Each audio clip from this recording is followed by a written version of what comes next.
자, 이제 공급부터 보겠습니다. 공급은 수요를 했기 때문에 대칭적으로 생각하시면 돼요. 앞에서 이게 개념이나 수요량 변화, 수요 변화 이게 계속 대칭적인데 몇 가지만 차이가 있습니다. 일단 이제 공급의 개념 하면은 앞에 수요의 개념을 한번 생각해 보세요. 수요의 개념 할 때 일정 기간 동안 구매하고자 하는 욕구 했죠. 근데 이제 공급은 일정 기간 동안 판매하고자 하는 욕구, 이렇게 하면 돼요. 공급은 일정 기간 동안 생산해서 판매하고자 하는 욕구.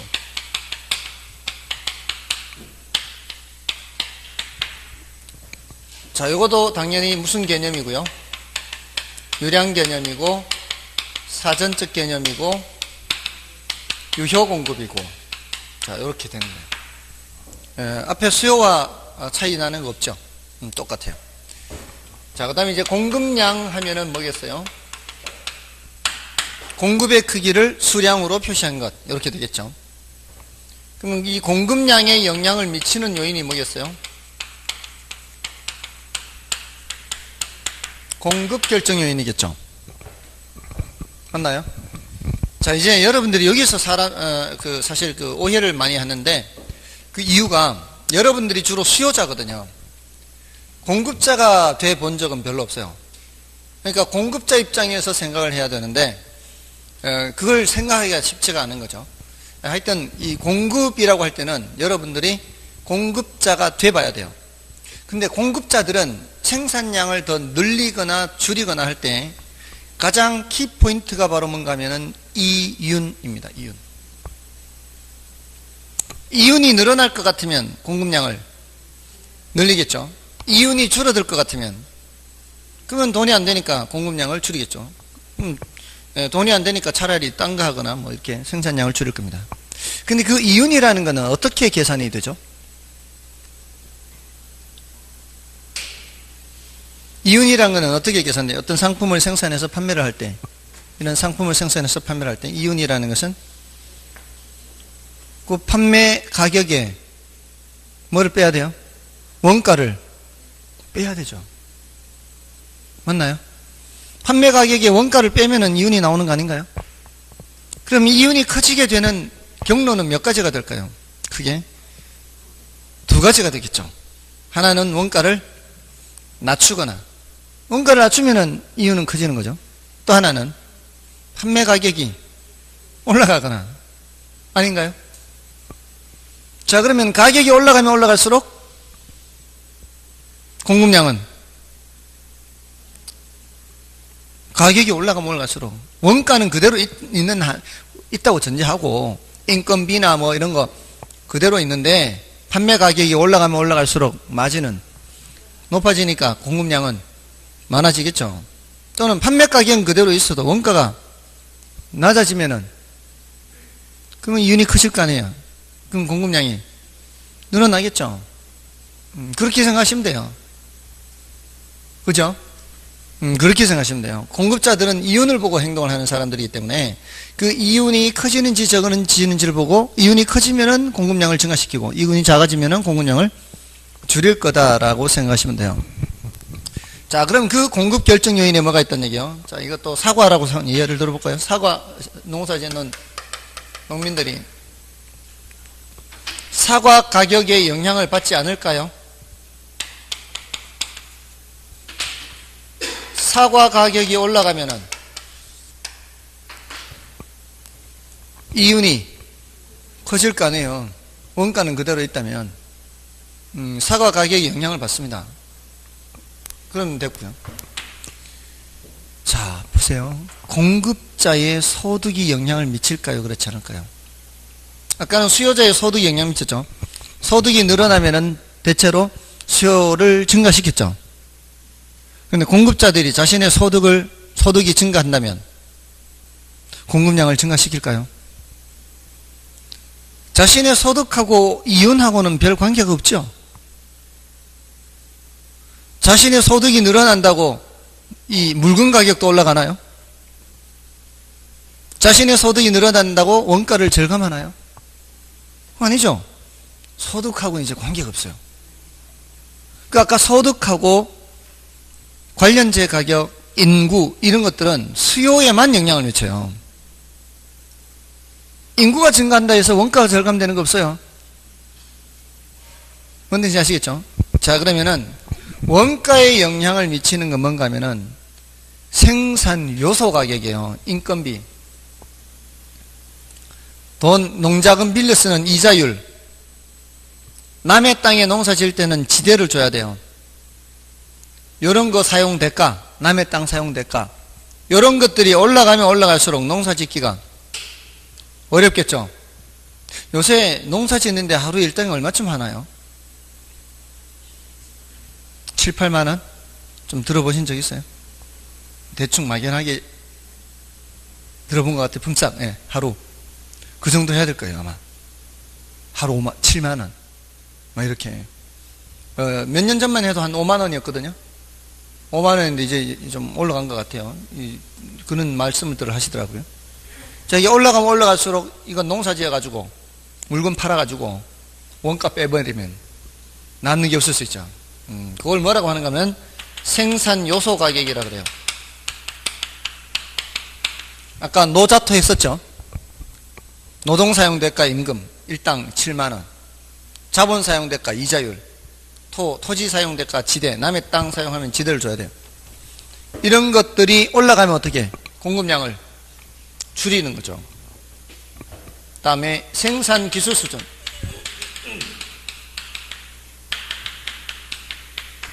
생산기술이 향상이 되면은 원가를 낮출 수 있지 않을까요?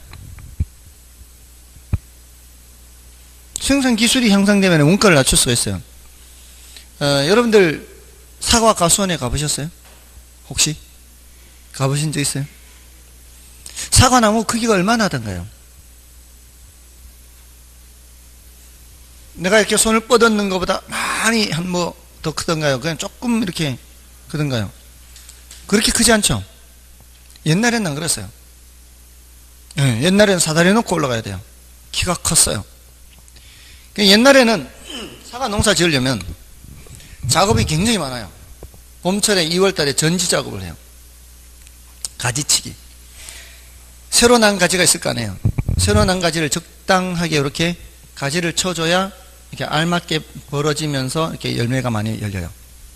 그 다음에 가지치기 하고 나서 4월 말 5월 초에 꽃이 피죠. 꽃이 피면 그때 이제 저걸 해줘야 돼요. 인공수정. 붓으로. 사람이 손을 이제 바람에 의해서도 하고 뭐 벌 같은 벌에 의해서도 하지만 사람 손으로도 이렇게 해줘야 돼요. 그 다음에 열매를 맺죠. 열을 맺으면 이제 꽃이 피었는 자리에 열매를 맺는데 타닥타닥 붙어 있단 말이에요. 그럼 그 중에 큰 것 빼고 몇 개는 섞어줘야 돼요. 그러면 이제 큼지막한 것이 열리는 거죠. 그대로 둬버리면은 조그만 애기 사과밖에 열리지 않아요. 자, 이런 작업을 할 때 나무의 키가 크면 어떻게 해야 돼요? 사다리 놓고 이 큰 가지, 저 큰 가지 사이에 사다리를 넣고 올라가서 해줘야 돼요. 자, 내려와야죠. 또 사다리를 빼야 되죠. 저 끝까지 가지가 길게 나와 있으니까 빼서 다시 또 가지 속에 집어넣어서 올라가서 또 해야 되죠. 굉장히 불편하겠죠. 이거 안 해본 사람은 알 수가 없어요. 제가 해본 사람 같이 얘기하고 있죠. 해봤기 때문에 아는 거예요. 해봤기 때문에. 제가 중학교 때 저희 집에 과수원이 있었어요. 그렇게 해야 돼요. 근데 이제는 키가 크지 않아요. 저 위에 있는 있는 건 별로 신경 안 써도 돼요. 그냥 이 키 닿는 범위 내에서만 하면 돼요. 그럼 나왔다 들어갔다 나왔다 들어갔다 일이 훨씬 쉽죠. 똑같은 넓이의 과수원을 운영을 해도 사람을 덜 써도 되겠죠. 뭐예요? 인건비가 줄어들어요. 기술이 향상되면서. 사과나무를 그렇게 크게 안 하고 작게 해도 많이 열리는 사과 품종 개량을 한 거죠. 기술 수준이 향상되면 뭐가 낮아진다고요? 인건비, 원가가 낮아져요. 원가가. 그리고 똑같은 노동력을 투입하더라도 생산량이 늘어나요. 그러면은 킬로그램당 원가는 어떻게? 낮아지는 거죠. 생산량이 늘어나니까 킬로그램당 원가. 예전에 고추밭에 가보셨나요? 예전에 고추밭에 그 농사 지을 때 어떻게 하던가요? 골과 이랑이 있으면 비닐을 덮어 씌워서 그 구멍을 뻥뻥 뚫어서 거기에다가 이제 모종을 심는 거죠. 그러면은 그 비닐 덮는 이유가 뭐예요? 잡초가 자라지 못하게 하는 거죠. 그럼 잡초가 가져갈 양분을 이제 고추가 가져오니까 더 많은 고추를 생산할 수가 있죠. 근데 옛날에 그 비닐이라는 게 투명 비닐이었어요? 검정 비닐이었어요? 옛날에는 투명 비닐이었죠. 그 투명 비닐에서는 그래도 그 밑에 이렇게 눌려서도 자라요. 잡초가. 햇빛을 보니까. 근데 이제는 검정 비닐이죠. 그 햇빛을 그나마 차단시키는 거죠. 똑같은 노동력이 투입돼요. 똑같이 비닐 깔아야 되는데 검정 비닐은 그만큼 잡초가 덜 자란다는 거죠. 고추가 먹는 양분이 더 많은 거죠. 더 많은 양을 생산하는 거죠. 똑같은 노동력을 투입해도 더 많은 생산량을 얻을 수 있는 거예요. 고추. 그러면은 원가가 킬로그램당 원가는 낮아지는 거죠. 예, 그러면은 이제 공급량이 증가하는 거죠. 됐나요? 자, 이런 것들이요. 여기서 기억해야 될 거는 가격 외에 이런 것들. 됐습니까? 자, 그럼 여기서도 마찬가지 앞에서 수요 곡선을 그렸던 거하고 똑같이 얘기할 수 있어요. 뭐하고 뭐 관계만 그래프로 나타내요? 이런 것들은 일정하다고 보는 거죠. 가격과 뭐 관계만 그래프로 나타내서, 공급량과의 관계만 그래프로 나타내서, 이제는 가격이 올라갈수록 공급량이 늘어요, 줄어요? 가격이 올라갈수록 공급량이 늘어나죠. 이제 늘어나, 이렇게. 이 늘어나는 수량, 이쪽에, 여기도 마찬가지 뭘 나타내요? 수량. 여기는 가격이에요. 똑같아요. 이제는 이렇게 된다는 거죠. 자, 이렇게 되니까 아까 수요 곡선하고 이제 비교했을 때 얘는 무슨 형태예요? 우상향 형태예요. 요거는 비례다, 반비례다. 비례고 무슨 함수? 증가함수. 아까는 감소함수였죠. 요거를 무슨 법칙? 공급법칙. 수요법칙이 되면서 공급법칙. 다 똑같아요. 됐나요? 자, 그러면 저 공급 곡선 상에서는 가격과 공급량과의 관계가 나타났기 때문에 가격이 변해서 공급량이 변할 때는 무슨 변화? 공급량 변화가 돼요. 아까 뭐라고 했어요? 여기서 수요량 변화, 수요 변화 있죠? 얘는 뭐가 변하는 거였어요? 가격이 변하는 거고, 요놈은 가격 외의 요인이 변하는 거였죠. 마찬가지 가격이 변해서 공급하고자 하는 양이 변할 때는 뭐라고 하고? 공급량 변화하고 같은 공급 곡선상에서 점의 변화다, 이렇게 얘기를 해요. 근데 기술 수준이 향상되면 어떻게 해요? 같은 가격이라도 더 많은 양을 생산할 수 있지 않나요?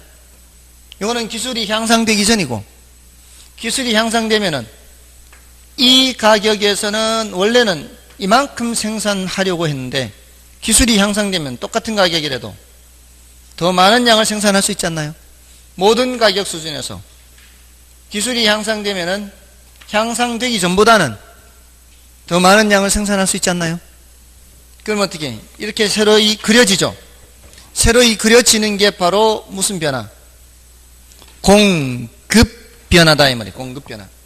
그러니까 수요와 공급이 이렇게 대칭적으로 이렇게 똑같이 얘기할 수 있어요. 됐나요? 그러니까 얘네들이 변하면 뭐가 변하는 거예요? 공급 변화. 얘네들이 변하면 공급 변화. 새로이 공급 곡선을 그려야 되는 거고, 얘가 변하면은 공급량 변하고, 새로이 그리면 안 되고 이 높낮이가 변하는 거죠. 가격이 올라가든가 내려가든가 이렇게. 자, 됐죠? 그럼 됐어요. 여기서는 끝났어요. 이제 대칭적이기 때문에 그대로 가면 돼요. 그래서 교재를 보실 때도 그 대칭적인 것만 이제 좀 보시면 되고요. 자, 그래서 58쪽에 공급해서 공급의 개념, 유량 개념, 사전적 개념, 유효 공급 그대로 대칭적으로 생각하시고요. 공급량과 공급 곡선, 공급량, 공급 결정 요인 다 있죠. 그대로 기억, 니은, 디귿까지 말씀드렸죠. 나머지 리을도 있어요. 리을도 있는데 그거는 나중에 하면 되니까 일단은 요거 위주로 하시고요. 다음에 넘어가시면은 60쪽에 공급 곡선 있죠. 자, 공급 곡선은 공급 곡선의 개념은 이제 여러분이 봐주셔도 되고, 아까 수요 곡선 개념하고 똑같으니까. 공급 곡선의 형태 및 특징 보세요. 60쪽에 니은에 있죠. 60쪽에 니은에 공급 곡선의 형태 및 특징에서 공급 곡선은 일반적으로 우상향하는 형태를 갖죠. 그러나 예외적으로 수평선 또는 수직선으로 나타나거나 우하향 형태를 띠기도 해요. 그러니까 예외적인 거는 중요도가 낮은데 수평이나 수직인 거는 앞으로 자주 할 거예요. 수요에서도 마찬가지였죠. 수평이나 수직인 것은 자주 할 거니까 그것만 더 주의하시면 되고요. 그 다음에 B에는 뭐라고 되어 있어요? 가격이 상승하는 경우 공급량이 증가하고 가격이 하락하는 경우 공급량이 감소하므로 공급량은 가격에 대한 증감수이다. 같은 방향으로 나타나죠. 그 다음에 개별 공급 곡선과 시장 공급 곡선 해서 개별 공급 곡선을 수평합하면은 시장 공급 곡선이 되는 것은 수요에서와 마찬가지예요. 자, 우리 조금 전 시간에 수요의 경우 시장 수요를 그릴 때 어떻게 했어요? 개별 수요 곡선을 어떤 방향으로 합했어요? 수평 방향으로 합해서 더 완만하게 됐죠. 이 시장 공급 곡선도 마찬가지예요. 이렇게 있어요. 이렇게 생산자마다 이게 공급 곡선이 다를 수가 있어요. 근데 이 가격 수준에서 갑이라는 기업이 공급하려는 양, 을이라는 기업이 공급하려는 양을 잘라 붙이면은 그게 뭐예요? 전체 공급하고자 하는 양이 되겠죠. 요 길이 이만큼이고요. 요 길이는 이만큼이에요. 자, 그러면 이 위에서는 마찬가지 갑이라는 기업이 생산하려는 양 이만큼, 이렇게 을이라는 기업이 공급하려는 양 이만큼이에요. 잘라 붙이면 이렇게 되는 거죠. 그래서 이렇게 하면은, 자, 이게 시장 공급이죠. 시장 공급 곡선은 개별 공급 곡선을 어떻게? 수평합했죠. 또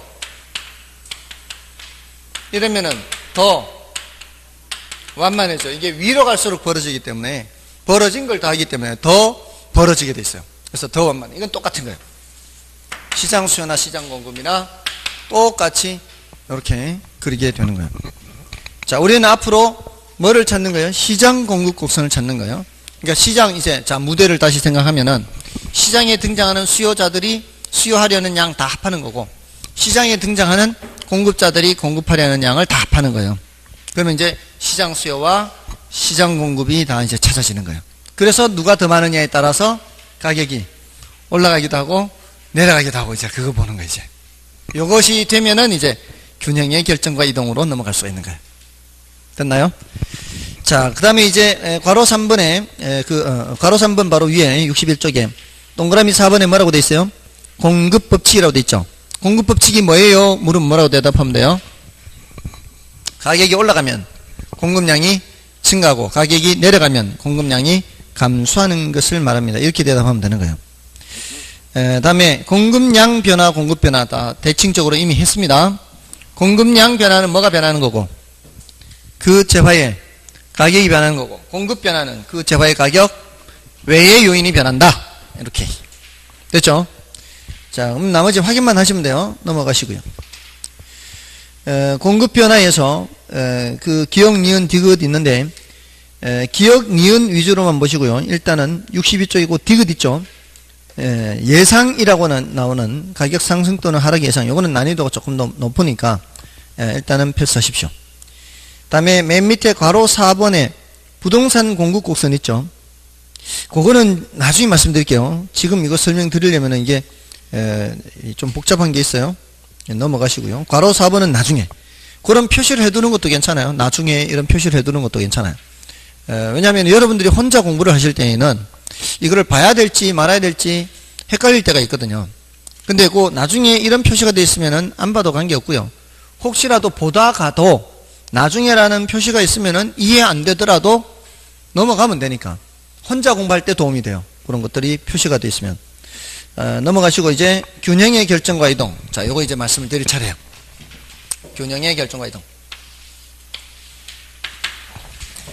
자, 이제 우리는 뭐를 지금 이렇게 공부했는가 하면은 시장에 나타나는 수요하고자 하는 양 전체 크기를 구하려고 했고요.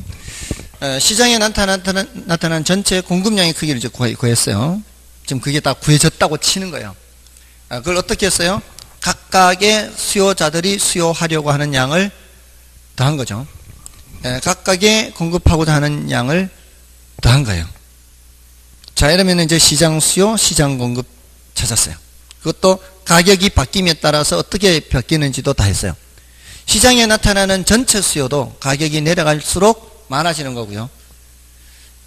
개별 수요뿐만이 아니라 가격이 올라갈수록 전체 수요는 줄어드는 거예요. 여기서도 시장에 나타나는 전체 공급이 가격이 올라갈수록 늘어나는 거고요. 가격이 내려갈수록 줄어드는 거예요. 예, 그거예요, 그거. 자, 일단 찾았다고 치고요.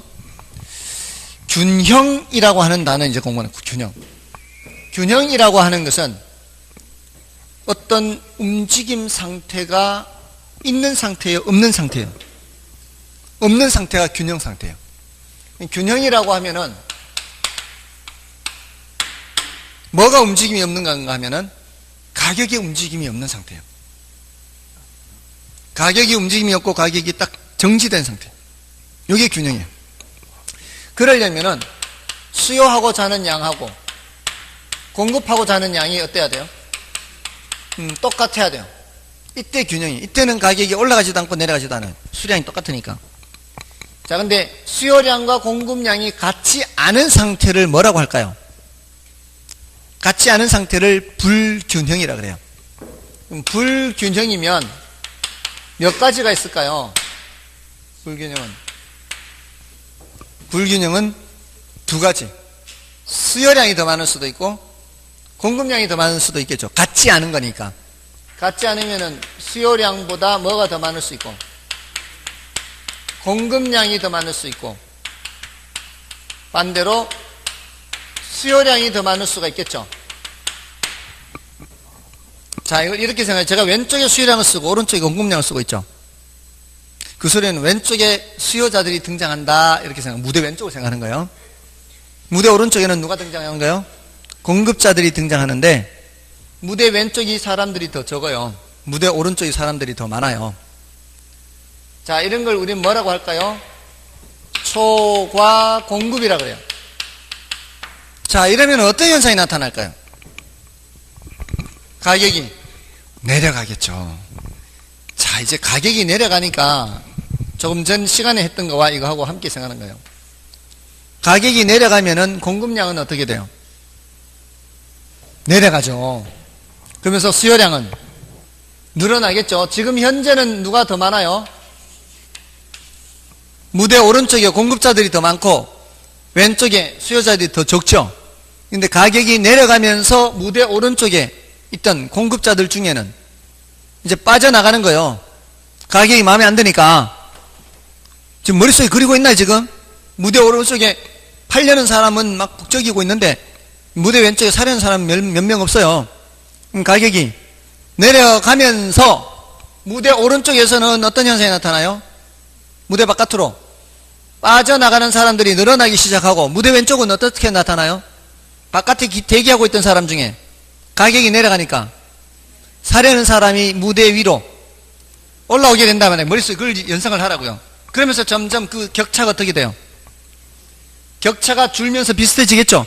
이쪽은 빠져나가고 있고 저쪽은 들어오고 있단 말이에요. 가격이 내려가면서 저쪽은 수요량 증가가 나타나고 이쪽은 공급량 감소가 나타나는 거예요. 뭐가 변하니까? 가격이 변하니까. 가격이 변할 때는 아까 양자를 붙여서 표현했잖아요. 가격이 변할 때 아까 양자를 붙여서 표현했잖아요. 가격이 하락하니까 왼쪽에서는 수요량 증가가 나타나고 오른쪽에서는 공급량 감소가 나타나고 있다고요. 아까 가격 변화였잖아요. 이게 이거는 가격 왜 변하고 지금 균형으로 가는 과정에서 얘네들이 나타나고 있단 말이에요. 그러면서 똑같아지면은 가격이 더 이상 하락하지 않는다는 거예요. 됐나요? 자, 그거를 그래프로 나타내면 이렇게 돼요. 지금 어떤 상태인가 하면은 왼쪽이 수요, 오른쪽이 공급이에요. 가격이 이 상태예요, 지금. 가격이 굉장히 높은 상태예요. 가격이 높은 상태니까 누가 더 많아요? 수요하고자 하는 양보다 공급하고자 하는 양이 더 많은 거죠. 무대 오른쪽에. 그러니까 가격이 내려가면서 수요량은 증가하면서 공급량은 감소하는, 수요량은 증가하면서 공급량은 감소하는 거죠. 자, 아직도 누가 더 많아요? 공급량이 더 많죠. 더 내려가면은 수요량 늘어났고 공급량 더 줄어들었죠. 아직도 누가 더 많아요? 공급량이 더 많죠. 가격이 더 내려가면은 수요량, 공급량. 이제 반대가 돼버렸죠. 그러면 지금 이 사이에 어딘가에 수요하고자 하는 양과 공급하고자 하는 양이 같은 데가 있었다는 얘기 아닌가요? 맞죠? 이렇게 하면 불편해요. 똑같게 되는 위치가 가면 더 이상 가격이 안 떨어지거든요. 근데 지금 너무 밑으로 내려왔단 말이에요. 이렇게 하면은 불편하기 때문에 어떻게 함께 그리는 거야, 함께. 함께 그리면 수요하고자 하는 양보다 공급하고자 하는 양이 더 많은 것이 표시가 되고 있죠. 요만큼이 초과 공급이에요. 그러면서 가격이 하락하면 수요량은 줄지만, 늘지만 공급량은 줄죠. 더 하락하면 수요량이 더 늘고 공급량은 더 줄고 초과 공급 격차가 점점 줄고 있죠. 그래서 이 교차점을 지날 때는 어떻습니까? 수요량과 공급량이 똑같죠? 이 상태가 뭐란 얘기요? 균형 상태란 얘기예요. 여기까지 가격이 하락하면 더 이상 가격이 하락하지 않아요. 가격이 하락하지 않습니다. 이 상태를 뭐라고 한다고요? 균형이라 그래요. 가격이 오르지도 내리지도 않은 딱 멈춤 상태. 근데 이걸 이제 이론적으로 얘기할 때 균형이라 그래요. 근데 우리 현실적으로는 자, 이 동네에 가격이 지난달이나 이번 달에 별로 큰 차이가 없어 보여요. 이걸 균형이라 할까요? 실무에서? 뉴스에 나올 때 균형이란 말 나오던가요? 현실적으로는 이게 수요량과 공급량이 완벽하게 일치하는 경우는 거의 없어요. 그걸 뭐라고 할까요? 실무에서는? 실무에서는 보합이라 그래요. 보합. 들어보신 적 있어요? 그게 바로 이론에서의 균형에 가까운 개념이에요. 현실적으로는 완벽하게 일치하는 걸 관찰하기가 쉽지 않거든요. 그래서 균형이라는 말을 쓸 수는 없지만 그와 비슷한 개념으로 뭐라고 쓴다고요? 보합세다, 이렇게 보합이다. 약보합하면은 가격이 약간은 하락하는 보합이고, 강보합이다 그러면 약간은 가격이 상승하는 보합이다, 이렇게. 됐죠? 자, 이 상태가 균형 상태고, 이 상태에서 균형이 이동하는 거예요. 결정된 균형은 다른 요인이 변하지 않는 한은 그 상태가 유지됩니다. 근데 다른 요인이 변하면은 이제 균형이 깨지면서 새로운 균형으로 가요. 자, 이게 균형 상태예요. 어떤 동네에 평당 1,000만 원에 거래되고 있고 한 달에 50건씩 계약서를 썼어요. 한 달 동안. 유량 개념. 그러니까 그 동네에 있는 그 중개사무소에 있는 거래 체결 건수를 다 계산을 했더니만 한 달에 50건씩 가격도 평당 1,000만 원 그게 유지되고 있어요.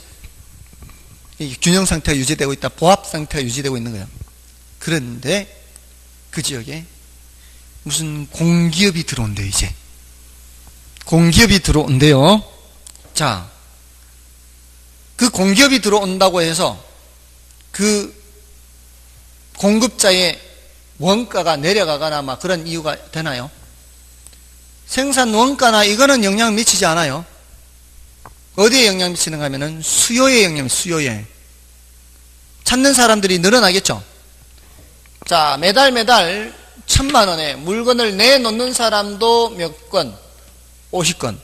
물건을 찾는 사람도 50건 이렇게 해서 이제 균형이 유지됐었는데 이제는 뭐가 증가한다고요? 수요가 증가해요. 중개사무소에 발걸음하는 수요자들이 어떻게 해요? 더 많아진다는 얘기죠. 가격이 변했어요? 가격 외의 요인이 변했어요? 가격 외의 요인이 변한 거예요. 공기업이 들어온다 뭐 이런 거니까. 그러면 수요 곡선을 어느 쪽으로? 오른쪽으로 이동시키는 거죠. 요거는 공기업이 들어온다는 말이 있기 전에 수요 곡선이고, 요거는 공기업이 들어온다는 말이 있고 난 후에 수요 곡선이에요. 그럼 요 수요 곡선은 사라지는 거예요. 이동했으니까 이쪽으로. 맞나요? 자, 그러면은 내놓는 거는 몇 건으로 똑같지만 이 가격에 내놓는 거는 그냥 이 공급 곡선 여기서 찾아야 되니까 50건으로 똑같죠? 근데 이 가격에 물건 알아보러 오는 사람은 더 늘어날 거 아니에요. 이렇게 뭐가 깨진 상태예요? 균형이 깨진 거죠. 물건을 내놓는 거는 그냥 그대로 50건 내놓는단 말이에요. 이 그래프를 안 봐도 말이에요. 안 봐도 똑같은 평당 1,000만 원이니까 내놓는 거는 그냥 50건씩 내놓는데 물건 알아보러 오는 사람이 더 늘어서 80명이 알아보러 오고 있단 말이에요. 그 지역 전체에. 그럼 이제는 균형이 깨졌다고요. 뭐가 더 많아요? 수요가 더 많아. 이제 반대예요. 이거 초과 수요가 나타납니다. 수요가 더 많잖아요. 그럼 가격이 어떻게? 올라가죠. 가격이 올라갑니다. 이제 1,100, 1,200 올라가는 거예요. 가격이 올라가면은 지금 이 늘었던 80명 중에 일부는 어떻게 해요? 일부는 포기해요. 이 80은 얼마일 때 80이에요? 평당 1,000만 원이라면은 더 사려고 이렇게 중개사무소 알아보러 온 거예요. 자, 그러니까 물건 알아보고 다음날 계약서 쓰러 올게요 하고 다음날 갔더니 그새 주인이 500 더 불러요. 50만 원 더 불러가면 100만 원 더 불러요. 그러면은 그 가격에는 못 사겠네 하고 이 늘었던 30명 중에 일부는 포기하고 돌아서는 거죠. 뭐가 올라가니까, 가격이 올라가니까. 됐나요? 근데 포기하고 돌아서는 사람이 30명 다가 아니고요. 일부만 포기하고 돌아서는 거예요. 물건 알아보다가 그 가격에는 못 사겠네 하고 돌아서는 사람들이 있어요. 그걸 감안하더라도 결국은 어때요? 여기서 새로운 균형이 달성이 되죠. 맞나요? 새로운 균형이 달성되는 건 원래보다 가격이 더 올라가죠. 원래보다 체결 건수는 어때요? 올라가죠. 왜냐하면 공급자들 입장에서는 가격이 올라가니까 공급량이 증가하니까. 됐나요? 그래서 새로운 요인이 뭔가 가격 상승 요인이 발생하면은 이 말이야. 새로운 요인이 발생하면은 가격이 올라가기 때문에 그 중에 일부는 증가했던 수요자들 중에 일부는 포기를 할지라도 이 새로운 어떤 이 수요 증가 요인 때문에 공기업이 들어온다는 요인 때문에 원래 거래량보다는 어떻게 돼요? 원래 거래량보다는 증가하게 돼요. 그래서 최종적인 새로운 균형을 대답을 해주는 게 우리 시험이에요. 우리 시험은 이걸 물어요. 이걸 원래 균형점에서 새로운 균형점으로 바뀔 때 균형 거래량이 늘어나요? 줄어들어요? 이렇게 물어요. 균형 거래량이 늘어나죠. 이걸 감안해서도 균형 가격은 어떻게 되고요? 균형 가격은 상승하고요. 됐나요? 그래서 이렇게 물어요. 수요가 증가하게 되면은, 수요가 증가하면 균형 가격이 어떻게 되고 균형량이 어떻게 될까요? 이렇게 물어요. 균형량은 어떻게 돼요? 균형량은 증가하죠. 균형 가격 어떻게 돼요? 물으면 올라가죠. 이게 대답하는 거예요. 됐나요? 자, 근데 여기서 오해를 하면 안 되는 것이 수요가 증가하네요. 균형 가격이 어떻게 돼요? 올라가죠. 가격이 올라가네. 가격이 올라가면 수요량이 줄어드는데, 수요량이 줄어들면 가격이 하락하는데, 가격이 하락하면 다시 수요량 증가하는데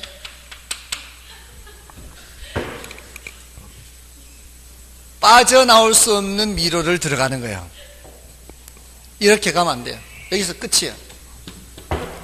여기에서의 균형가격 상승은 방금 뒤에 수요량이 감소하는 걸 다 감안한 거 이미. 가격이 올라가서 수요량이 감소하는 걸 다 감안해서 여기까지예요. 그래서 출발할 때 수요가 증가했다, 저는 가격 외의 요인이 변했죠. 그래서 균형가격이 올라간다면 여기서 멈춰야 돼요. 반대로 가격이 올라가면 어떻게 돼요? 다른 요인이 변하는 게 아니고 가격이 올라가면 수요량이 감소하죠. 여기서 끝. 더 이상 가면 안 돼요. 가격이 어떻게 되느냐 할 때 수요량이 감소합니다. 끝. 수요가 증가할 때는 균형가격이 어떻게 돼요? 균형가격 상승합니다. 끝. 더 이상 안 가는 게 아니라고요. 아주 간단해요. 더 이상 가면 안 되는 거예요. 가면은 헷갈리는 거예요. 아시겠어요? 그걸 다 감안해서 하는 얘기예요. 감안해서. 이게 가격이 올라가서 균형량이 감소하고 이게 그걸 감안해서 새로운 균형 가격이 올라가는 거예요. 새로운 균형량 증가하는 거고요. 그래서 앞으로 여기에 대해서 이제 공부를 해야 돼요. 지금 여기에 방금 말씀드린 게 균형의 이동이에요. 균형의 이동은 세로의 지금 여기는 뭐를 그려서 나타냈어요? 세로의 수요 곡선을 그려서 나타냈죠. 균형의 결정은 수요 곡선과 공급 곡선이 교차하는 점이죠. 됐나요? 그러니까 결정과 이동을 구분해서 생각하는 거예요. 균형이 결정될 때는 수요량과 공급량이 일치해서 똑같아서 결정이 되는 거예요. 근데 그 결정된 균형은 다른 요인이 변하지 않으면 그대로 있어요. 근데 그 다른 요인이라는 게 바로 수요 변화 또는 공급 변화예요. 다른 요인이라는 게. 이것이 변하면 뭐가 되는 거예요? 균형이 이동하는 거예요. 그러니까 요놈들은 균형이 결정되는 데 영향을 미치는 거고요. 요놈들은 균형의 이동에 영향을 미치는 거예요.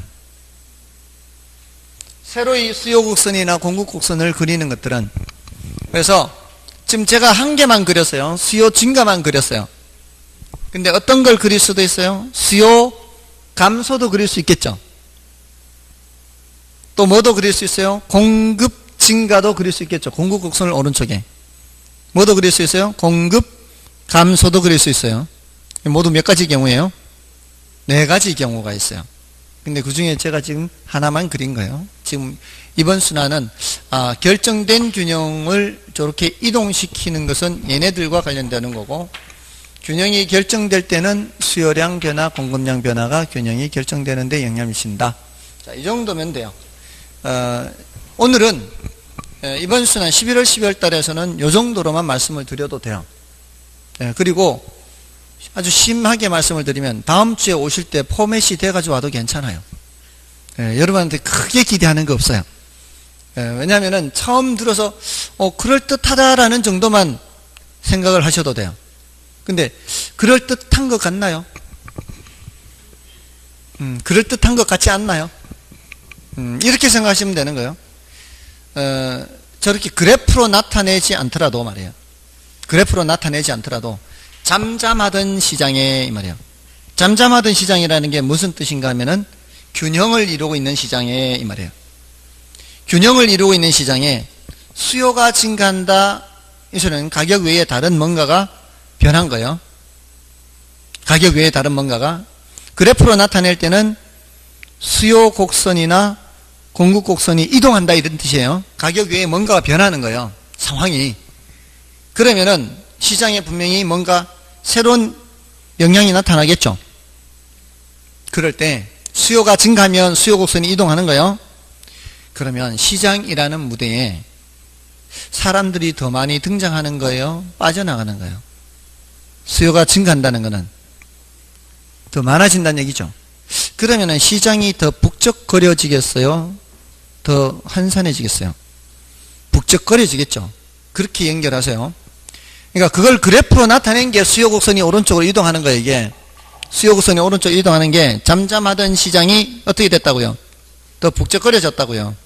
그럼 더 북적거려지면은 체결 건수가 늘어나겠어요? 줄겠어요? 체결 건수가 늘겠죠? 그게 균형량이 증가한다라는 거예요.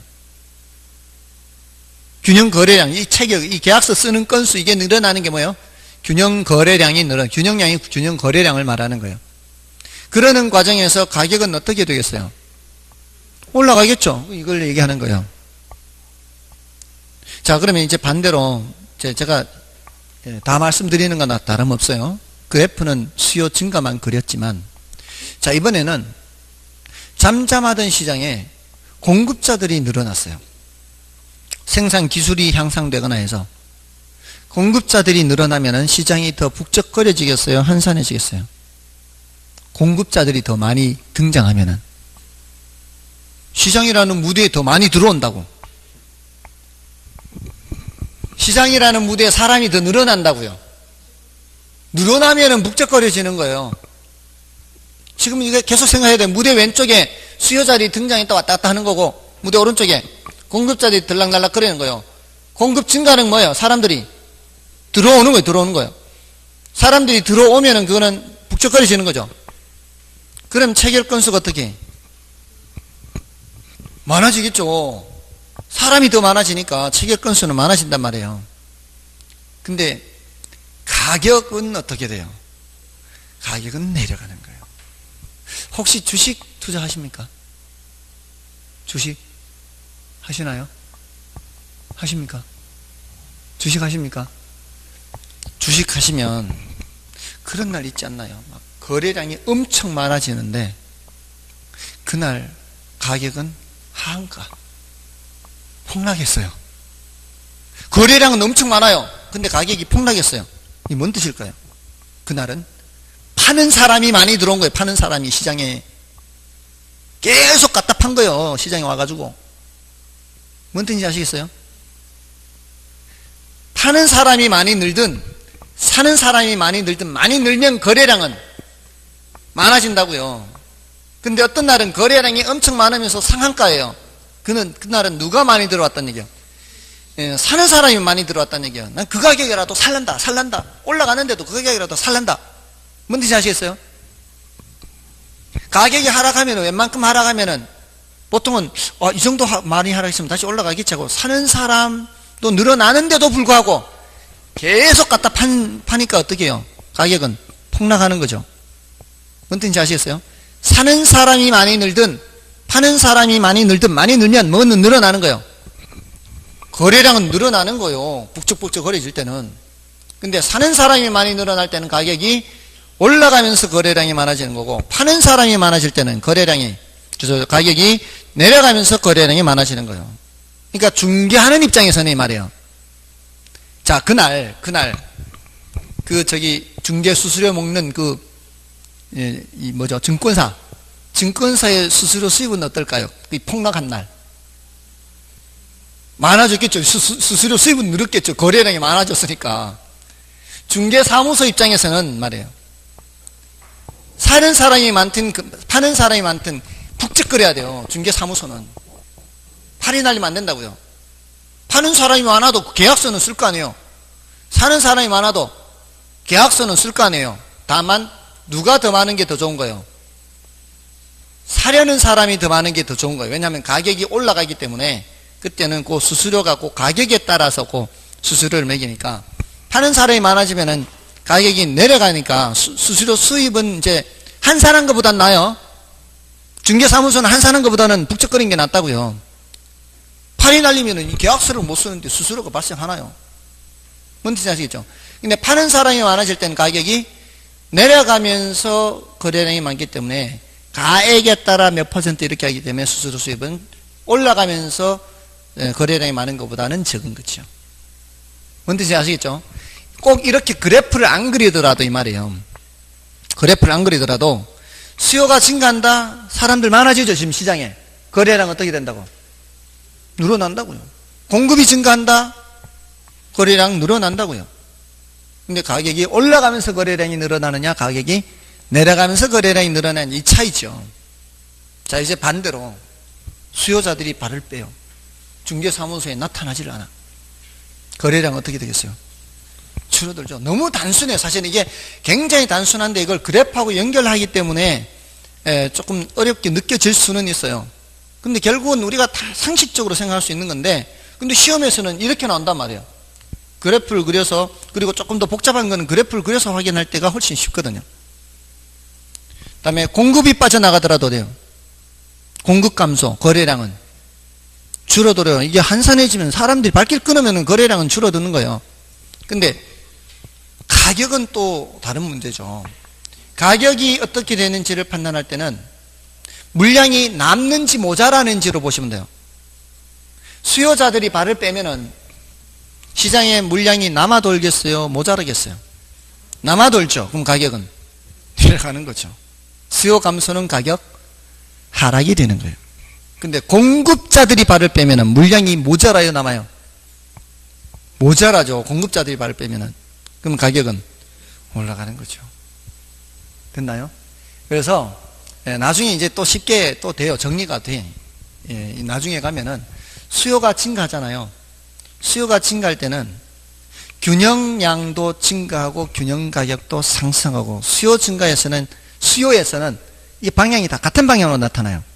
수요 증가, 균형량 증가, 북적거려지니까 균형 가격 상승이에요. 그럼 수요 감소, 균형량 감소, 균형 가격 하락, 이렇게 수요의 경우 이게 다 같은 방향으로 나타나요. 수요 곡선이 이동할 때는. 근데 공급의 경우에는 공급 증가하면은 북적거려지죠. 거래량은 그대로 가면 돼요. 거래량은, 공급이 증가하니까 거래량은 증가해요. 근데 가격은 하락해요. 공급의 경우에는 여기 끝에서 방향을 비틀어요. 수요의 경우는 같은 방향으로 나타나는데, 이렇게 하면은 나중 되면 정리가 돼요. 또 정리가 되니까 지금 단계에서는 이거 지금 이 정도 알면 지금 당장 시험 칠 정도예요. 이 정도 알면 당장 시험 칠 정도입니다. 그러니까 천천히 그 조금 더 난이도 높은 것들을 출제를 할 때는 그래프를 그려서 확인하는 게 더 좋은 방법이거든요. 그래서 오늘은 요 정도, 균형까지는 요 정도예요. 요 정도. 지금 말씀드린 거는 어디까지 말씀드렸는가 하면은 64쪽의 균형의 개념과 균형의 결정, 65쪽에 A, B까지 말씀을 드렸고요. 초과 수요와 균형의 결정, 초과 공급과 균형의 결정. 그 다음에 균형의 이동에서 65쪽에 맨 밑에 있죠. 65쪽 맨 밑에 그 굉장히 여러 번 출제됐죠. 그곳의 내용을 지금 방금 말씀드린 거예요. 균형의 이동까지 말씀드렸어요. 그 다음에 67쪽에 가시면은 그 맨 위에 니은에 보세요. 수요 곡선과 공급 곡선이 모두 이동하는 경우도 있죠. 요거는 난이도가 높아요. 요거는 나중에 하시면 되고요. 자, 이제 69쪽에 가시면은 탄력성 개념에 대해서 간략하게만 좀 말씀을 드리고 마치겠습니다. 자, 여기까지 했고요. 그 다음에 이제 요 탄력성입니다. 탄력성은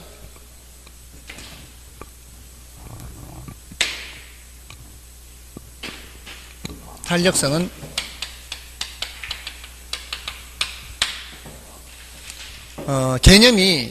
개념이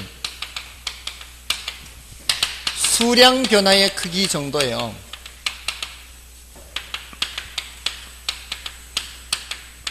수량입니다. 수량. 자, 이거 절대 잊으면 안 돼요. 수량 변화의 크기 정도. 자, 근데 여기서 사람들이 이제 좀 어려워하는 이유가 숫자가 나오기 때문이고요. 숫자가 나오는데 혹시 여러분들 퍼센트 계산하실 수 있나요? 몇 퍼센트? 뭐 10%다 20% 계산할 수 있나요? 그게 안 되시는 분들은 이제 그 퍼센트 계산하는 걸 배워야 돼요. 몇 퍼센트다 이렇게. 이게 지금 예를 들어서 퍼센트 할 수 있는지 확인해 볼게요. 100원에서 120원으로 가격이 올라가면은 몇 퍼센트 할 수 있나요? 이거는 다들 하실 수 있죠. 이렇게 숫자가 다른 숫자가 나왔을 때 몇 퍼센트?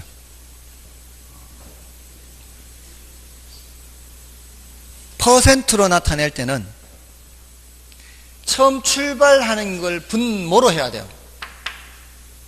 출발하는 걸 분모로 얼마 분의 150분의, 그 다음에 분자에 쓰는 거는 요 차이를 쓰는 거예요. 차이를. 150분의 몇? 30, 이렇게. 차이가 30이죠? 맞나요? 차이가 30이죠? 분모는 뭐예요? 150. 처음 출발이 150. 차이는 몇? 30. 이렇게 하면은 그 다음은 여러분들이 신경 안 써도 돼요. 계산기가 해주니까. 계산기 들고 들어갈 수 있어요. 요 계산기 두드리면 되는 거예요, 이제. 계산기 두드리면 된다고. 여러분이 할 거는 뭐예요? 30 나누기. 그 차이 30 나누기. 150만 하면은 계산기가 0.2 나온다고요. 0.2가 몇 프로? 20%. 이거 안 되면 이건 해야 돼요. 0.2는 20%. 0.05는 몇 프로? 5%. 돼야 되죠? 35%는 숫자로 나타내면 몇? 0.35. 이거 돼야 됩니다. 이거 연습하세요. 안 되는 분들은? 아시겠죠? 이거 안 되는 분들은 오늘 집에 가지 마시고 남으세요. 안 되는 분들은 남으세요, 오늘. 이거 지금 해야 돼, 지금. 지금 아니면 할 수가 없어요. 그 다음에, 그럼 이거 해보세요. 120원 하던 게 90원 하면은. 어떻게 해야 돼요? 120분의 얼마? 이거는 마이너스 30이어야 돼요. 마이너스 30. 숫자가 커질 때는 플러스지만 숫자가 작아질 때는 마이너스가 되는 겁니다. 자, 이거 여러분이 할 거는 뭐만 하면 돼요? 30 나누기 120 하면 돼요. 마이너스는 이제 있다고 치면 되니까. 그럼 계산하면은 요거는 마이너스 0.25가 나와요. 몇 프로란 얘기예요? 마이너스 25%란 얘기입니다. 아셨죠? 자, 이러면 퍼센트 좀 연습해야 돼요. 지금 안 하면 할 기회 없습니다. 왜냐하면 우리 부동산 학교는 작년에 시험 계산 문제 10문제 나왔어요. 그 전에도 10문제 나왔어요. 근데 거의 대부분이 퍼센트 계산 문제예요. 거의 대부분이 퍼센트예요. 퍼센트를 해야 돼요. 자, 왜 이 퍼센트를 하는가 하면은, 자, 들어보세요.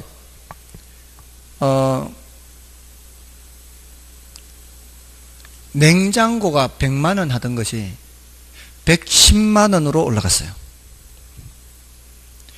제가 먹던 사과 4만원 하던 것이, 지난달에 4만원 하던 것이 이번 달에 5만원 달래요. 냉장고가 얼마 올랐죠? 금액으로? 10만원 올랐죠? 10만원. 사과는 얼마 올랐죠? 만원 올랐죠? 4만원에서 5만원. 금액으로는 분명히 누가 더 많이 올랐어요? 냉장고가 더 많이 올랐죠? 근데 이거를 냉장고가 더 많이 올랐다라고 해야 될까요? 사과가 더 많이 올랐다라고 해야 되겠죠? 왜 그럴까요? 사과는 4만원에서 만원이니까 4분의 1, 25% 올랐어요. 근데 냉장고는 100만원에서 10만원, 10% 올랐거든요. 우리가 이게 가격이, 모든 이런 재화들이 다 가격 수준이 달라요. 이런 것들이 수량이 얼마나 변했는지 판단할 때는 금액으로 판단하면 안 되고요. 퍼센트로 판단해야 같이 비교를 할 수 있단 말이에요. 그래서 퍼센트로 하는 거예요. 됐죠? 자, 거기에다가 가격이 변하는 걸 지금 이렇게 보는 거예요. 근데 여기는 뭐라고 돼 있어요? 수량 변화의 크기 정도라고 돼 있죠? 그 소리는 가격이 변할 때 수량이 많이 변하는 재화가 있고, 가격이 변할 때 수량이 적게 변하는 재화가 있어요. 수량의 크기만 봐서는 안 돼요. 수량 변화의 크기 정도가, A는 수량이 10% 변했어요. A의 수량 변화가, 수량 A가, 수량 B가 15% 변했어요. 이거 가지고 A가 더 많이 변했다, A가 더 적게 변했다, B가 더 많이 변했다, 이렇게 얘기하는 게 아니고요. 얘는 가격이 20% 변한 거고요. 얘는 가격이 10% 변한 거예요. 자, 뭐하고 비교를 해야 되는 거예요? 가격 변한 거하고 비교를 해야 되는 거예요. 얘가 수량이 10% 변했긴 변했지만 가격이 20% 변할 때 수량이 10% 변한 거 하고요. 얘는 가격이 10% 변할 때 수량이 15% 변한 거예요. 이러면은 누가 더 많이 변했다라고 해야 돼요? 수량이 누가 더 많이 변하는 재화일까요? A가 더 많이 변하는 재화예요? B가 더 많은, 아니죠. 죄송합니다. 제가 이걸 20%, 10%, 5% 이렇게 해야 되죠. 이런 식 예를 들려면은, 이게 적당한 예가 되겠죠. 그냥 요거 보지 않고 이것만 본다면 누가 더 많이 변한 거예요? 수량 B가 더 많이 변한 거죠. 근데 얘는 가격이 20% 변할 때 수량이 15% 변한 거고요. 얘는 가격이 5% 변할 때 수량이 10% 변한 거예요. 얘는 가격의 2배만큼 변한 거죠. 얘는 가격에 10% 바꾸면 0.75가 돼요. 0.75. 그죠? 이러면은 누가 더 많이 변하는 재화예요? A가 더 많이 변하는 재화예요. 그냥 요 수량 변하는 것만 놓고 보면 안 되고 뭐하고 비교해야 돼요? 가격이 변하는 것에 비해서 이렇게 비교를 하는 거예요. 됐나요? 자, 그러면 보세요. 이걸 이제 공부하는 거는 예를 들어 이런 재화예요. 자, 5,000원 하던 음식값이 10,000원으로 올랐어요. 덜 먹겠죠. 덜 사 먹겠죠. 뭐 도시락을 싸든 어떤 수를 써서라도 이거 하고요. 5,000원 하던 액세서리가 10,000원으로 올랐어요. 어떤 거를 더 많이 줄일까요? 액세서리를 더 많이 줄이겠죠. 그거는 액세서리의 탄력성이 더 크다라고 얘기를 해요. 수량이 더 많이 변하는 재 똑같이 5,000원에서 10,000원 올라도 액세서리 같은 것들은 수량 변화가 커요. 줄이더라도 많이 줄인다 이 말이에요. 그러니까 늘리는 것만 생각하면 안 돼요. 줄이는 것도 생각해야 돼요. 그러니까 지금 이 어떤 수준의 수요량에서 많이 줄이느냐 조금 줄이느냐 이 말이야. 많이 줄일수록 뭐예요? 탄력적이고요. 적게 줄일수록 비탄력적이에요. 자, 이제 거꾸로 5,000원 하던 밥값이 2,500원으로 내렸어요. 조금은 더 먹을 수 있겠죠? 많이 더 먹을까요? 조금 더 먹을까요? 조금 더 먹겠죠? 그거 반값 됐다고 막 한 끼에 2그릇 먹고 하지는 않을 거 아니에요. 근데 5,000원 하던 액세서리가 2,500원으로 하락하면은 더 많이 더 늘리겠죠. 자, 뭘 뜻하는 거예요, 지금? 액세서리 같은 것들은 줄이더라도 많이 줄이고 늘리더라도 많이 늘리는데 이게 탄력성이 큰 어떤 기준점을 중심으로 놓고 해서 변화폭이 큰 거예요. 그게 탄력적인 거예요. 근데 우리가 먹는 식품은 늘리더라도 조금 늘리고 줄이더라도 조금밖에 못 줄이죠. 그게 더 비탄력적인 것을 말하는 거예요. 뭐에 비해서? 가격에 비해서 수량이 많이 변하느냐 적게 변하느냐 이거란 말이에요. 사치제 같은 것들은 A 성격이 강하고요. 필수제 같은 거는 B 성격이 강해요. 많이 못 늘려요. 됐나요? 그래서 이거를 어떻게 하는가 하면은 수요의 가격 탄력성 해서 이게 가장 중요해요. 수요의 소득 탄력성도 있고 수요의 교차 탄력성도 있는데 제일 중요한 거는 가격 탄력성인데 이거를 분수로 나타낼 때 가격 변화율 분의 수요량 변화율 이렇게 나타내요. 이게 이제 절대값을 씌워서 나타내는데 이거는 이제 절대값은 나중에 더 말씀을 드릴 거예요. 근데 이게 가격 변하는 거에 비해서 수요량 변하는 것이 더 많으면 탄력적인 거고요. 이 숫자가 1보다 커지게 돼요. 그러겠죠? 위가 더 크면 1보다 크겠죠? 이건 뭐예요? 탄력적이라 그래요. 요 값이 1보다 작으면 비탄력적이다라고 얘기를 해요. 요 값이 1이면 단위 탄력적이다라고 얘기를 해요. 탄력적이라는 것은 뭐가 많이 변한다? 수량이 많이 변한다 이런 뜻이고요. 탄력성이 1보다 작다는 얘기는 수량이 적게 변한다. 뭐에 비해서? 가격에 비해서. 이렇게. 자, 여기 이제 탄력성 개념만 좀 말씀을 드렸고요. 종류는 요거 앞으로 소득 탄력성과 교차 탄력성 이런 게 또 있는데 지금 단계에서는 요 개념 소개만 받으세요. 그리고 이 경기 변동도 그냥 그 단어 소개만 받고요. 경기 변동이라는 건 경기가 오르락 내리락 반복하는 현상을 말하는 거예요. 경기가 오르락내리락 반복하는 현상 경기 변동, 부동산 분야에서 경기가 오르락내리락 하는 건데 한 문제 정도 출제되는데 이거는 뭐 난이도가 그렇게 높지 않아요. 이 부분이 중요하기 때문에 이 부분 위주로 말씀을 드렸고요. 탄력성은 난이도가 높아요. 그래서 오늘은 탄력성 개념만 말씀드리고 지나가는 거예요. 다른 것들은 조금 더 자세히 말씀을 드렸고요. 됐습니까? 그러니까 다음 주에 오시면은 이제 시장론에 대해서 간략하게만 말씀을 드리고 정책론으로 들어갈 건데, 아무튼 여기에서 이거 유량 재량 개념 중요하다, 수요량 변화, 수요 변화, 공급량 변화, 공급 변화 요 개념 중요하고요. 균형의 결정에는 얘네들이 작용하고요. 결정된 균형이 이동하는 것은 수요 변화, 공급 변화가 작용합니다. 그래서 그런 위주로 받으시고, 탄력성은 개념만 받으세요. 수량이 얼마나 크게 변하는지 적게 변하는지. 퍼센트 계산 안 되는 분들은 남아야 돼요. 따로 질문을 하시거나, 질문을 하실 때는 문자로 하셔도 돼요.